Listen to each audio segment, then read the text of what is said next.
endlessly searching for an original soul.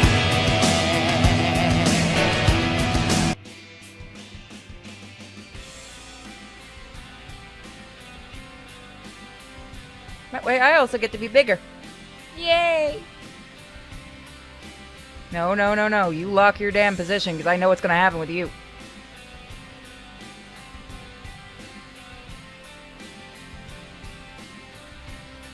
So, does that look good, everybody? Does that look good? Anyone have any suggestions? You want me to make myself bigger, smaller, before we officially start this? Good, good.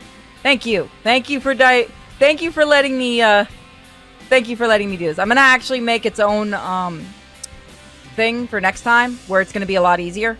It's just this time I'm just doing that. You know what? I could probably do this. I could stretch it a little bit there. There we go. It's a little stretch, but it'll work. Alright, so let's start. Sounds good and everything good. Let me know if anything is too loud like that. Really quick, because I already know what you're gonna do. Right. I keep forgetting that the Japanese are weird.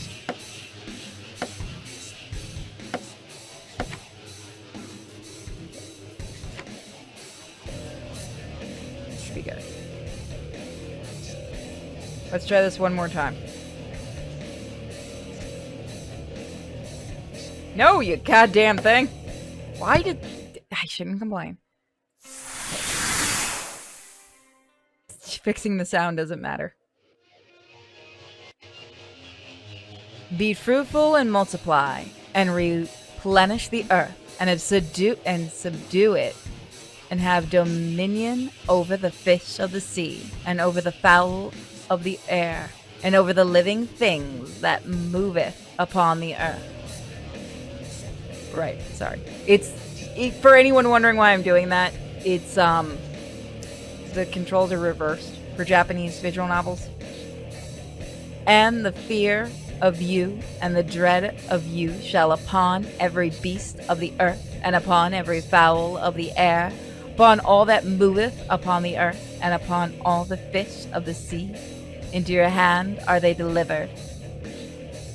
Every moving thing that liveth shall be meat for you, even as the green herb have I given you all things. But flesh of the life thereof, which is the blood thereof, shall ye not eat. Whoso sheddeth man's blood, by man shall his blood be shed. For in the image of God made he man. And you, be ye fruitful and multiply. Bring forth abundantly in the earth, and multiply therein. And that's been your Bible lesson for today, kids.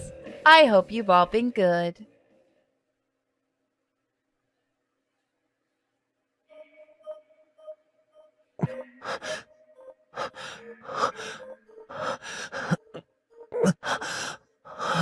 Bodies intertwine, sharing blood and breath, joining until they are one flesh, indistinguishable. Feral groans, penetrating heat.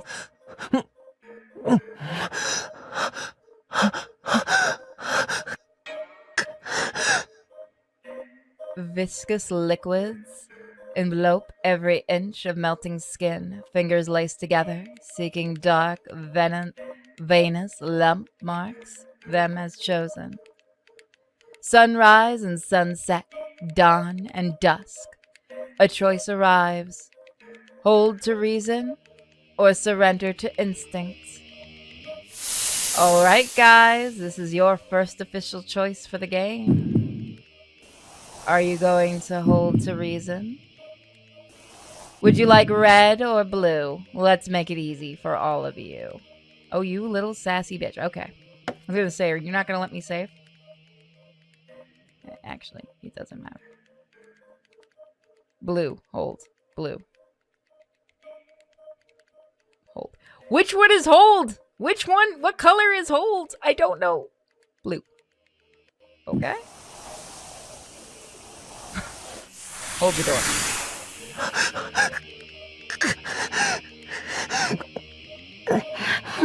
Instinct struggles, but reason holds. The beast is bound with chains of ice. And thus, you guys missed the sex scene. I think you did. I can't remember, actually.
So, I'm gonna fix something really quick. Hold on.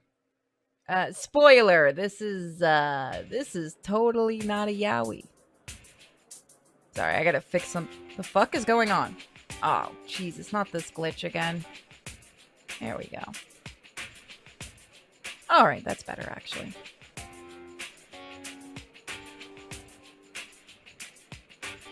Yeah, that'll work. I'll fix all that later. It was a fine Tuesday in early May, a month after the start of the first semester. Ohayo! Oh, Jesus fucking Christ! That girl's loud! Off! Nope! Let me fix that. Otherwise the entire chat's gonna yell at me. Wait. That's why that shit was loud as shit. I got you, chat. It's okay. 8 in the morning and not a cloud in the sky. Cheerful greetings carried on the cool breeze that rustled through the leafy trees. Students passed through the gates with a spring in their step. The Golden Week holiday had done wonders to erase the anxiety of the new school year. Kumanami Private Academy. Located in Tokyo's Sugami Ward, this Catholic missionary school was dedicated to providing an education centered on Christian values. The school's motto, seek the truth. The academy was small, with only 100 or so students in each of the 3 grades. Still, it remained a venerable institute with 6 decades of history going back to its founding. Oh, hey, Alice, you're here just in time. Even though these days, most classes were held in the building that had been constructed just 5 years ago, the original schoolhouse and chapel had recently completed renovations and remained an important part of life at Kumanami. By the way, everyone watching, you don't have to run off. It's okay. I promise I'm not going to pick a game you guys won't enjoy. Or I'll just press that button. No, come back. As a benefit of the missionary school, religious studies were included in the curriculum, and once a week, students gathered in chapel for Mass. Which was not to say that the students were all devout believers. Not for the most part. They were just like students at any other school.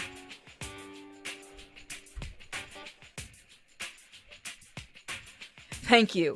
I do know when I announced I wanted to do this, there were originally a lot of people I'm going to fix something, very angry with me at the thought of me doing, one of these games. So thank you to everyone who sticks around. Let's see. Yuji passed through the gates and entered the main building, pausing at his locker to change his shoes. A pristine white statue of the Virgin Mary stood guard at the left of the doors, watching over the students. You see my only suggestion? What was your I did not see it. What was it? I'm sorry. What was your suggestion? Let me see. You might have to repost it. Who was that so we can shame the fools? Do not shame the fools. Just laugh at them. I do all kinds of games. People don't realize that. I am also a girl, and I enjoy yaoi. Oh, let me lower mine. Can't do it. Oh, but it was free the boobies. You know what? As part of the Patreon goal currently, if we hit it, I will actually have our lovely Bunny and Bosco make a nude version of the Lily VTuber for you guys. I will make you that promise. Now find us more patrons. Huh. Also, my hair looks blurry. I just noticed that. I'll have to fix that later. After changing, Yuji headed up the stairs to the classroom marked 2A. The instant he slid open the door, the noise of the classroom crashed over him. For the moment, he hesitated to enter. He hadn't been to school in some time, and the room was bursting with talk and laughter. Did he have the right class? He looked up to double-check the number plate. Sure enough. You decided to play the Kirby game. I'm actually going to stream it when it comes out. I haven't gotten it yet. Are you talking about Kirby, the new Kirby game that's coming out? We're going to do a poster for it, too, for you patrons. You guys are going to get a cute little Kirby poster with all the girls in Kirby. Won't that be fun? The one that we voted on. Oh yeah, that was for the poster. Yep. Somebody already is sending me the Kirby game. I just had you guys vote on the poster, and it won with a bunch of girls in Kirby. And I can promise you, because I made this promise with a friend of mine, one of the girls on the picture with Kirby will be Mage. You guys are going to get little tiny Magey Pagey with Kirby. Not the guinea pig. I mean the comic character Mage. Forcing his stiff legs to cooperate, Yuji weaved through the groups of students to his assigned seat. If you guys have ideas for what you want to see on the poster, go to the voting part and go put it in the comment section, because then I can show it to Bosco and we can come up with a picture. All around him, people were going on about their morning routine. I will say it won't be ready till close to the game's release, because Bosco's always also working on 3 pages for the comic right now. And, woo! I almost doxed Nerd Wonder. Nerd Wonder is working on her first 2 pages for the comic too. So you guys are going to get a lot more comic updates now. Some were chatting with their friends about what they'd done over the weekend. Others were fixing their makeup or copying each other's homework. Although at first glance it looked like chaos, there was a palpable sense of community filling the room. But this only served to make Yuji feel painfully out of place. About that. I had so many people requesting Pokemon Arceus. I might have pre-ordered it to stream for you guys. Also, there was a plushie, and I like plushies. So yes, I'll be doing Pokemon Arceus. I don't know if I won't have a picture in time ready for it, though, sadly. Unless I see if Aurora's free. But I will be doing it. I tend to try to do the games you guys request. I usually ask you guys to send them. It's just that I wanted to grab Pokemon Arceus because I wanted the plushie. I'm not going to hide it. But you can send me the money. But this only served to make Yuji feel painfully out of place. There wasn't a single person here he considered a friend. In fact, he didn't even recognize most of them. This was largely because he had been held back a year. See, I try to play the games everyone requests. Let's see. Now he stuck out like a sore thumb. Taking a seat at his desk, he went to hang his book bag on the hook. Sorry. But to his surprise, there was a bag hanging there. Confused, he looked around the room. Something definitely felt off. As if to affirm his suspicions, a few nearby students were watching him curiously. He lowered his eyes, feeling even more like an outsider. But just then, he felt a light tap on his shoulder from behind. Yoji! Heyo! He turned around and was met with a friendly smile inches from his face. It belonged to Mita Makoto. 久しぶり。久しぶり。もう大丈夫なのか？そうだな。だいぶ。そっか。よかった。Makoto grinned wildly. He was holding an ice cream bar in one hand. This was the only classmate with whom Yuji had something approaching a relationship. One day after school, Makoto had started talking to him. They'd quickly discovered that they took the same train home from school. With messy brown hair, slender frame, and a winning smile, he was somewhat reminiscent of a small woodland creature. どうよ、久々の学校は。なんていうか、少し雰囲気が変わった感じはするかな。そっか？来てないとそう感じるのかもな。幼児、先月は休み多かったもんな。ああ。Fortunately, he was now healthy enough to return. Diagnosed with chronic lung disease at an early age, Yuji had always been somewhat sickly. He'd spent almost all of the previous year in bed.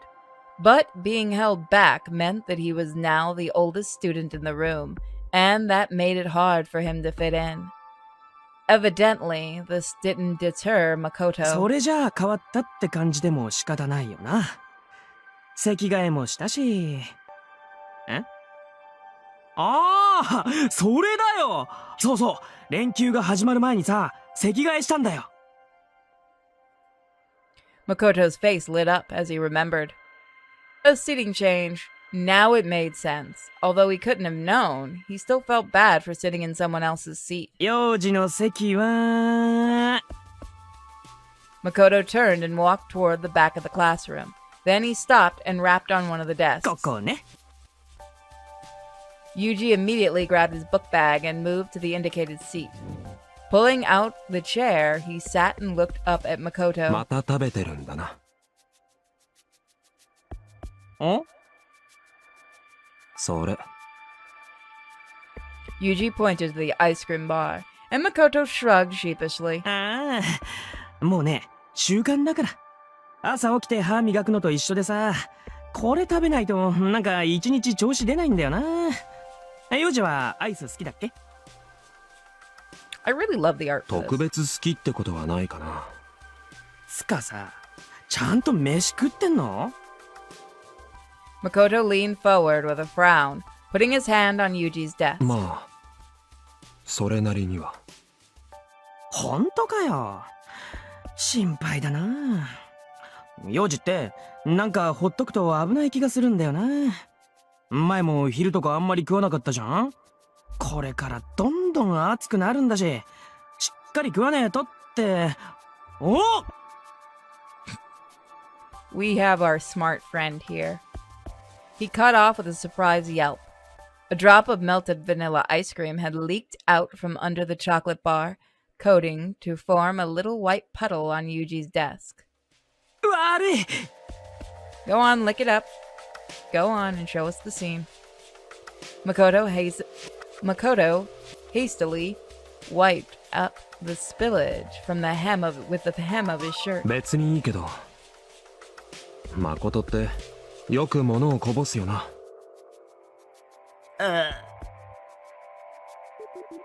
Makoto hung his head in shame. Admittedly, Yuji hadn't been at school much this semester, but he seemed to recall Makoto spilling his dessert or drink every time he came over to chat. 不注意ってやつ気をつけるよ。でも、とにかく飯はちゃんと食えよ。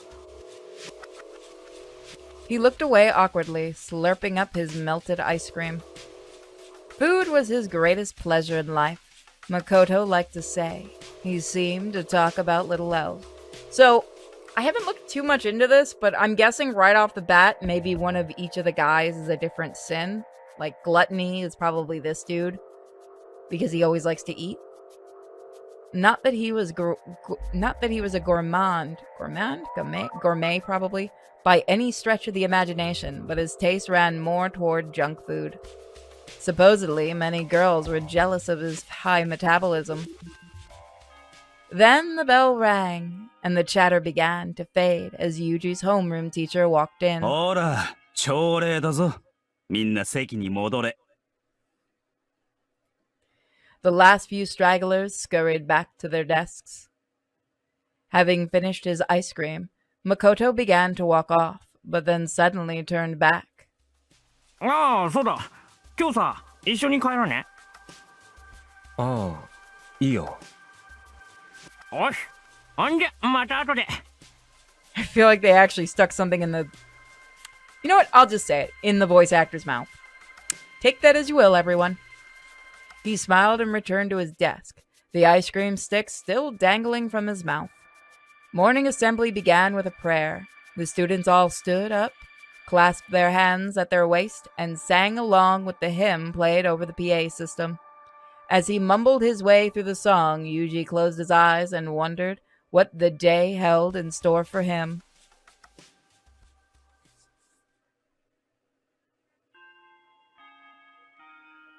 The bell rang, signaling the end of the morning classes and the start of lunch period. All at once, the classroom erupted in noise as students put their lunch plans into action. Yuji heaved a sigh of relief after being absent from school for so long. His first day back was proving to be stressful. Sure, ice cream, huh? I mean... Is it like a Japanese thing to have ice cream that early in the morning? I feel like I'd be off like a rocket if someone did that to me. He paused and considered how he would spend his lunch break, but realized that he wasn't that hungry in the first place. The instant the bell rang, Makoto had dashed out of the classroom to buy a sandwich from the school store. His favorite, yakisoba egg sub, was so popular that it always sold out within 10 minutes, so speed was of the essence. For his part, Yuji decided he'd make do with a drink. He stood up from his chair and headed to the door, where he crossed paths with another student coming in.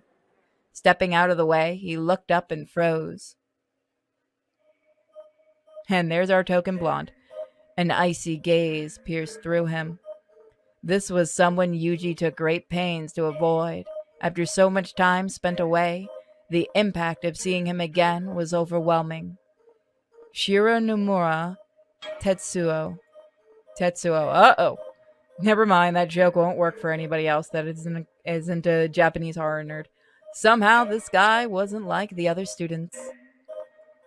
He was straight. Tetsuo was tan, with light brown hair. That's brown? And eyes to match.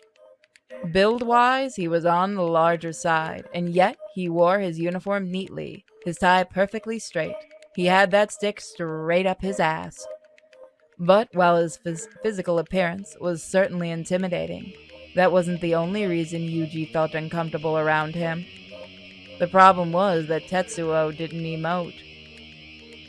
His expression was a perpetual poker face, which made it impossible to tell what he was thinking. It felt like he had an invisible wall surrounding him. Nothing got through, in or out. Because of this, his mere presence was enough to instill Yuji with a vague undercurrent of anxiety. And as if all that weren't enough, he had a third reason to feel tense around Tetsuo. It had happened right at the start of the semester. He'd been in math class one day when all of a sudden he felt like he was being watched. When he turned to look, he'd found Tetsuo staring at him, his elbows propped up on his desk. At first, he hadn't thought much of it, but Tetsuo had kept staring. Every time he'd turned to look, their eyes had met. The more he tried to ignore it, the more his discomfort had grown. That day, he felt Tetsuo's eyes boring a hole in his head, all the way until the last bell rang. Why had Tetsuo been staring at him? He didn't know. After that, it had been a while before he'd stopped seeing Tetsuo disembodied eyeballs in his dreams. Oh god, that would be terrifying. They'd never even said a word to each other. And yet, as time passed, he felt Tetsuo's gaze on him again and again. It was creepy. After locking eyes in the doorway, Tetsuo broke eye contact and walked away, seemingly disinterested. As he passed, a peculiar scent tickled Yuji's nose. It wasn't it didn't smell like cologne, like any cologne he knew of, but it did evoke a strange sense of nostalgia. The scent faded as Tetsuo walked away. Finally, the tension drained from Yuji's body as he exhaled. Reflectively, he threw a glance over his shoulder in Tetsuo's direction, then blinked.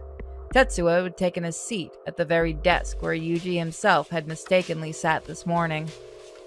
Makoto was a lifesaver.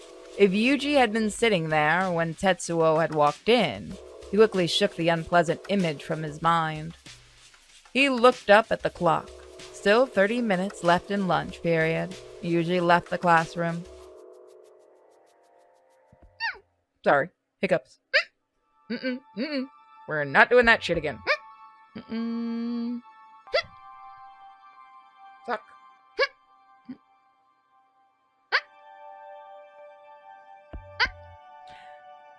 No. Damn it.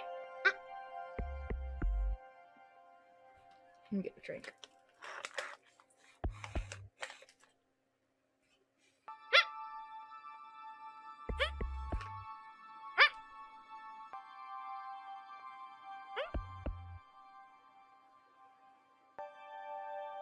Okay. I got rid of it. God damn it!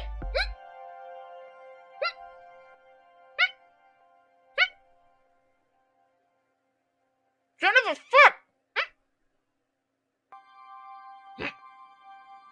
Ah, that one hurt. Nope. Nope.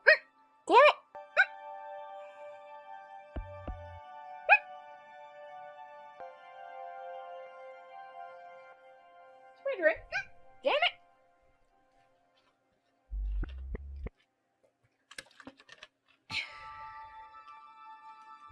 Nope. I'm just going with it. Fuck it. After school? Nope. Following the after assembly, school was officially over for the day. All at once, the school exploded with chatter and loud goodbyes. Nope. Yuji's first day back at school had finally come to an end. Relieved, he began to pack up his things. You'll stop eventually. Yoji! Makoto walked over with a big grin on his face, his sports bag slung over his shoulder. Just dealing with it. もう帰れる？ああんじゃ行こうぜ。Once Yuji grabbed his book bag, Makoto spun and headed for the door. Together, they left the classroom and made their way down the hallway towards the shoe lockers. Damn it! A number of students, both male and female, waved Makoto as he passed. Makoto was popular throughout the grade, not ju-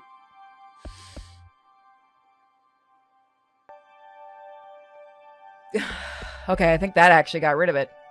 Not just his class. With a personality like this, Yuji imagined he could befriend just about anyone. As they were changing into their outdoor shoes, a group of guys walked past, called out to them. おう、誠。お前さ、また部に戻ってこいよ。うん、そのうちね。じゃあな。He waved to them without so much as a glance. Then he walked over to さ、 Yuji. 行こうぜ。Walking past the Virgin Mary standing vigil over the lockers, the two left the building and headed towards the gates. Outside, the sunset cast its deep red glow over the campus and departing students.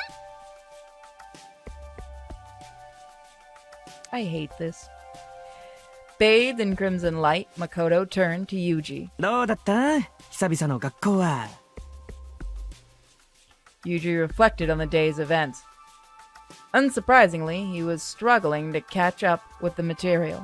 Plus, he wasn't quite used to all the overall vibe of the class. It felt like everyone saw him in the weird older student who was almost never around. 少し疲れたかな。まあ、そりゃそうだよな。でもさ、すぐ慣れるって。なんかわかんないことあったら、すぐ聞いてくれていいしさ。あ、Makoto stretched his arms wide and looked up at the sky. I would just like you all to know during the voice acting parts I was holding my breath. ああ、腹減ったなあ、明日さ、帰りどっか食いに行かね？今日はこの後、ちょっと約束があってさ。Oh god, mochi actually sounds good. I hate you. Now I want mochi. Why did you do that, Judge? ああ、構わないけど。I actually got sent from one of my uncles in Japan recently. They call them, it's not Pocky, they're just called chocolate sticks. Like the translation for them would basically just be chocolate sticks, and they're not Pocky. It's like I'll try to get a picture of one of them. I haven't tried it yet though. I keep doing that. よっしゃ！明日は幼児もちゃんと食えよ。世の中にはうまいもんが溢れてるのに食わないなんて大損だぜ。ほんと。それは人によるんじゃないか。ああ、もったいないって。Makoto made a show of pouting for a moment, then his lips curled into a mischievous grin. 部活やってた時なんかさ、ハンバーガー5個ぐらい食わねえと持たなかったんだぜ、俺。Hold on, the lighting looks weird. Let me try to fix that.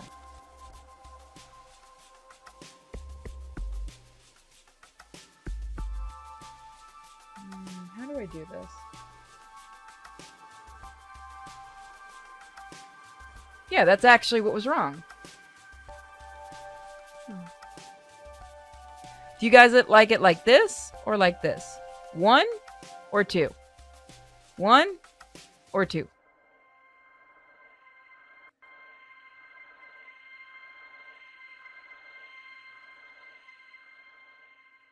Culture store in my city. Oh man, that sounds good.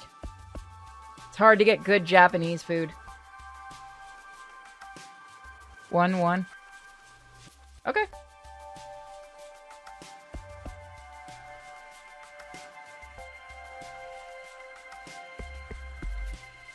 There you go.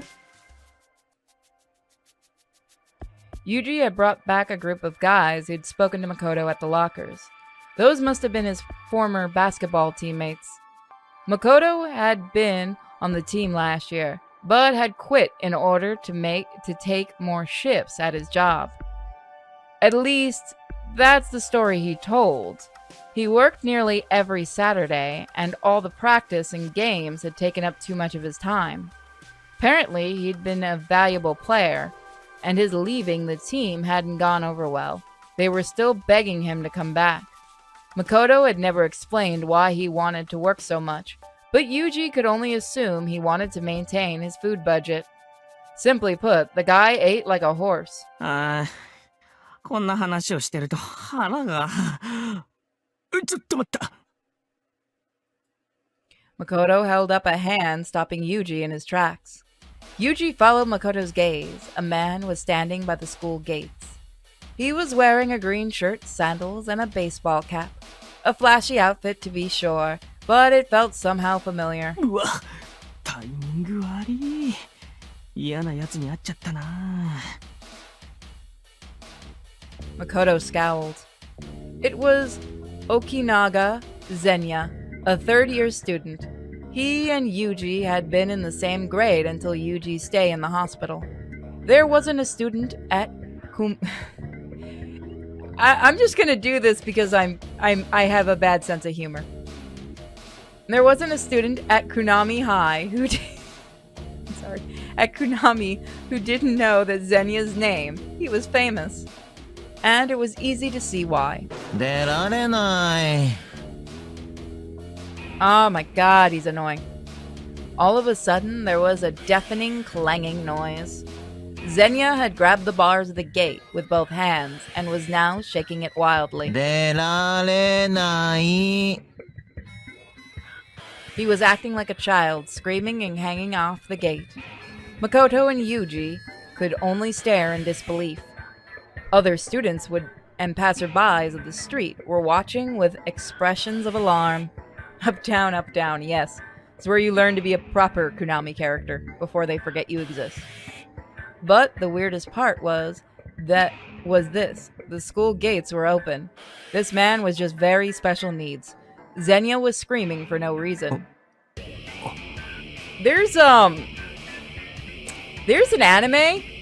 Oh my god, does anyone remember the name of it? It's one where there's a kid and he's in like elementary school, but he looks like he's an adult. Hold on, let me find it. It's really, really weird.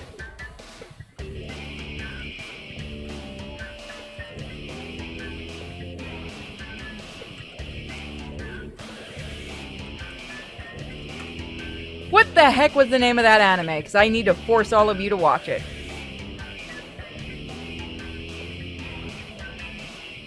I'm gonna have to look it up later. Oh, that it is. It's called My First Love was an elementary school student. No, First Love Monster. That one. I think I've shown it to some of you. It's fucking terrible. Let me show it to you guys. It's legitimately awful, but it's one of those animes you have to show to people because it horrifies them to no end. This is it. This is the thing. I'm gonna show this to you guys one day. Can we show animes on here? I want to show you this freaking thing one day. That's what this guy reminds me of, is this character right here. This dude is legitimately an elementary school student that looks like this. And there's others too that look like this. Like there's a group of them. It's so freaking terrible. Let me see if I can find a picture of all of them. Give me a second. You're all getting tortured with this one. There it is. So mind you, everybody in this but the girl. The girl's the only actual high school student. That's how fucked up this is. No, wait, I think the guy with glasses is a high school student too. But everybody else is, everybody but the girl and the guy with glasses are all elementary school students. It is so weird.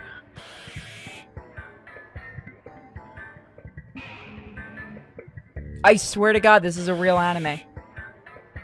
I've watched it before. My friend talked me into seeing this because they're like, you can't get past the first episode. I watched the entire thing because I won $50 off that. I should torture all of you for that. Everyone should get that, see that wonderful, quote unquote, wonderful anime.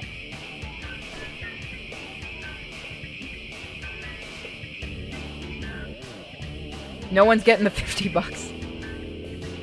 It's so dumb. There's a scene, and I wish I was joking. There is a scene where they just whip out their dicks and start swinging them around. I'm not joking. It's adult lollies. Wouldn't that be Shota? I'm sorry, the way this guy's acting just made me go on that tirade.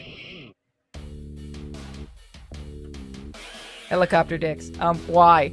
Because they're elementary school students, and elementary school students do stupid things. Have you ever had to babysit like an elementary school kid? They do some of the most retarded ass shit I've ever seen for no reason. Like, they don't know why they do half the shit they do. They just do it. I used to have to babysit. They do some dumb shit. Now, Shota is the male equivalent to lolly. I did, but it was never something they did. That was never. Yeah, no, I've never had a elementary school kid that I was watching do that. Like, but I know they do dumb things and they don't know why. They just do it because they think it's funny.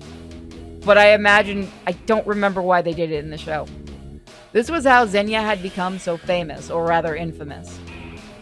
Not only was he eccentric in the extreme, but there were nasty rumors about his family too. Everyone avoided him, even the teachers. I don't blame them. 楽しかった。 After giving the gates a long, hard shake, Zenya hopped down and walked off campus. Beyond the gates, Yuji could see a black car parked on the street. A man was standing next to it. When he saw Zenya, he opened the rear passenger door. Even from a distance, everything about his appearance screamed Yakuza. 待った。 Zenya tottered over to the car and climbed into the back. Once he was in, the other man slid into the driver's seat. お迎えの車とかさ、ほんとありえねえよな。 There was a shade of annoyance in Makoto's tone as they watched the car drive away. Oran Host Club levels of anime.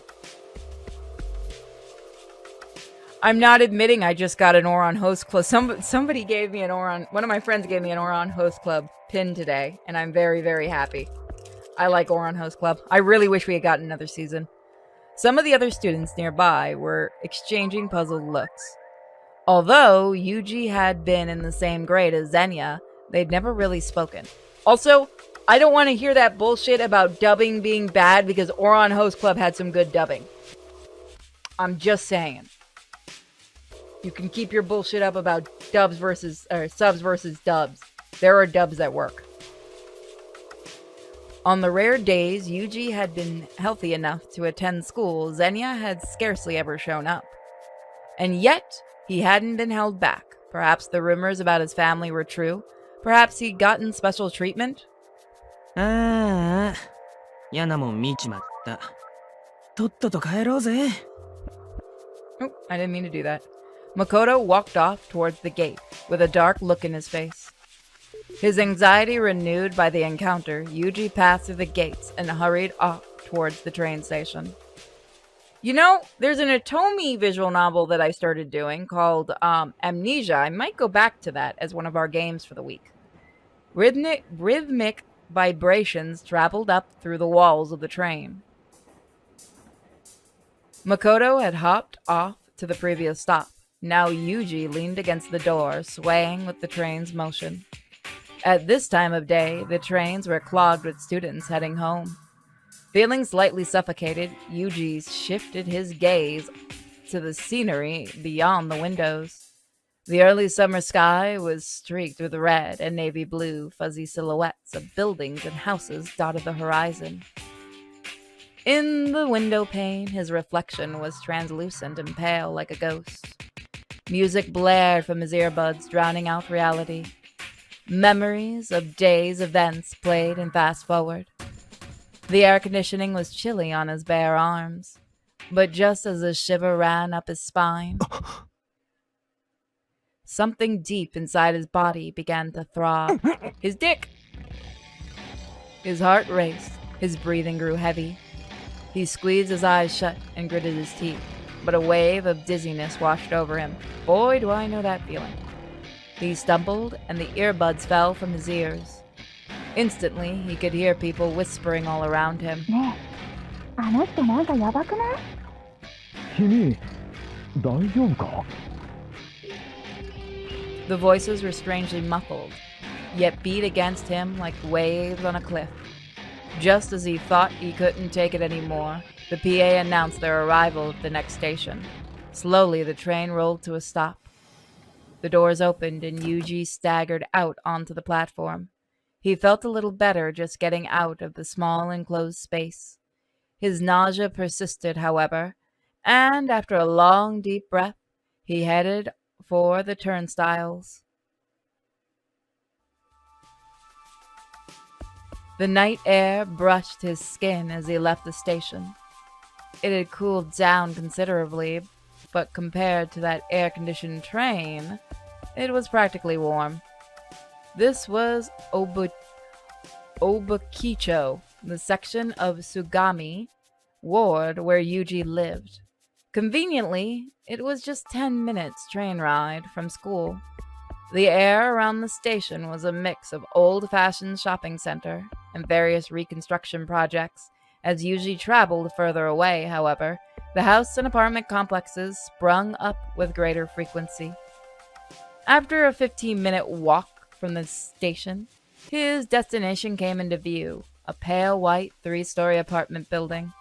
He climbed the stairs to the top floor and walked down the hall. Apartment 303. He stopped and pulled the key out of his pocket. The building was so quiet, he may as well have been the only resident. Every sound he made as he unlocked the door seemed to echo in silence.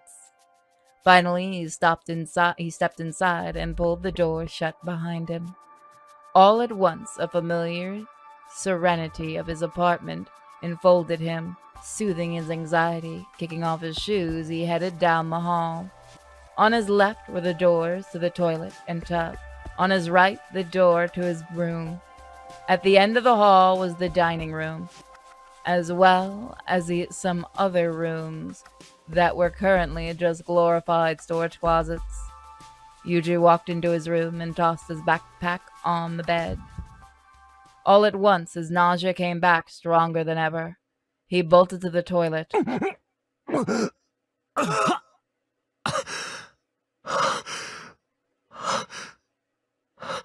We need you to throw up for us. He hadn't eaten anything since breakfast, so it all came up with stomach acid. I've done that before. That's when you love your life, when you're throwing up stomach acid. It feels so good. Eventually, after a few more waves of nausea, his stomach finally settled. The acid stung the back of his throat. Grimacing, Yuji went to the sink and gargled some water from the faucet. He then headed to the dining room. Brush your teeth. Come on. There we go. Going back to school must have made him more anxious than he realized. Just when he had gotten out of the hospital, too. His lack of stamina was frankly depressing. He decided to take his temperature just in case. The thermometer read 36.8. Well, he's already dead. To the average person, this would be no big deal. To Yuji, it was the equivalent of a fever. Yeah, that shit does hurt like hell. And your vocal cords are burned for the next few days after you've thrown up stomach acid. Oh, it feels, it's that great. Oh, hey, Celeste. Hell bent on finishing Parasite Eve 2 tonight. Did you do it? Ever since he could remember, his normal temperature had always been slightly lower than most people's, usually around 35 degrees. As such, a temperature that most people would dismiss as a slight fever was enough to make Yuji dizzy. Mine did normal temperatures 99. Rather than risking aggravating his symptoms any further, he decided to go lie down. Returning to his room, he could hear a faint mechanical whirling, not unlike the buzz of a bee. The room was largely empty, save for a bed, TV, love seat, coffee table, and a small shelf. In fact, the only thing that suggested an active occupant was the source of the noise, an aquarium just behind the sofa. It wasn't particularly large or fancy, but it was one feature of interest in an otherwise drab room. C, not F. Yeah, I know. I was making fun of the fact that it's the other one. I mean, in Fahrenheit, mine is usually about 99. I think, which one's the American? Is that Fahrenheit? Yeah, Celsius is the rest of the world. A fluorescent strip of light serves the hood of the aquarium, illuminating the water and standing patches of light dancing along the walls and floor. A shoal of 10 iridescent neon tetras darted in and out through the seaweed. Aw, tetras. Walking over to the shimmering light patterns on the floor, Yuji approached the tank. Finally, he could breathe again. This same thought crossed his mind every time he came home. Be it at school or on the train, he just didn't enjoy being around people for any length of time. He's one of us. Their voices, their scents. He didn't dislike people per se, but being around them had always made his chest feel tight. Yeah, welcome to everybody's world in here. He'd been in and out of the hospital so many times by this point, it was possible he simply wasn't used to people. He hasn't been socialized. He sighed, opening the cupboard, and took out a canister of fish food. This 2-bedroom apartment was far too large for one person. His sister Erika, older by 3 years, had recently moved out after getting married. She and her husband were expecting their first child any day now. Yuji and his sister had lost their parents in an accident when they were young. Even now, Erika continued to pay for half of his rent and tuition.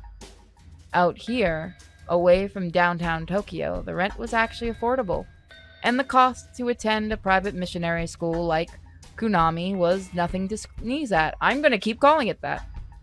The only reason he'd enrolled there was because Erika had recommended it so strongly.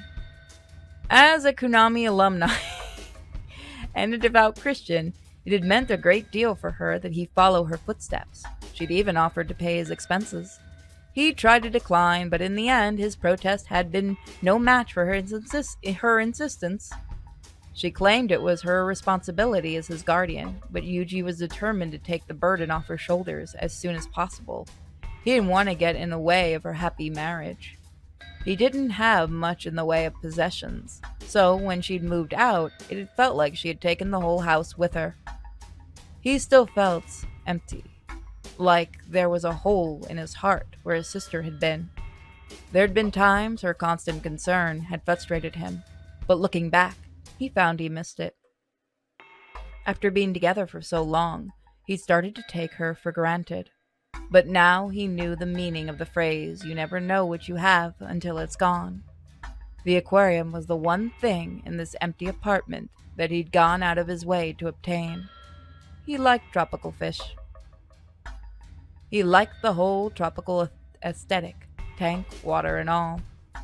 Perched on a sofa, he sprinkled granules of fish food over the water's surface.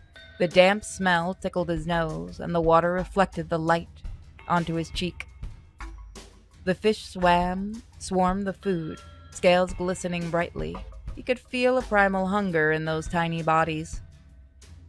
To most animals, survival was the only thing that mattered. They weren't swayed by thoughts or emotions. Bullshit! Fish can actually feel things, though. You can make a fish happy or sad or upset. You actually can do that. For some reason, every time he watched the fish devour their food, Yuji felt that he could relate. With the feeding taken care of, he stood from the sofa. Just as he was about to go change out of his uniform, he heard something buzzing inside his book bag. His phone was ringing, and that's where we're gonna leave it. We'll find out. You let me. Thank you. We'll find out next time. You son of a fuck. I'll learn this shit eventually.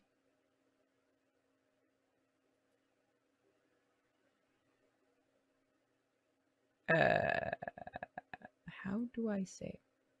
How to save? No, I want to save. How do I save? Save? Quick save? No, I don't want to quick save. Is that how I do it? No. How do I do this? Quick save. Okay. Okay. Sorry, I'm getting used to this because it's not made like normal games.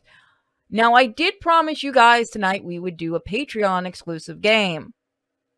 And I'm going to hold that promise in a minute. Would you fucking close? Thank you. Say bye-bye, everyone. It's going away now.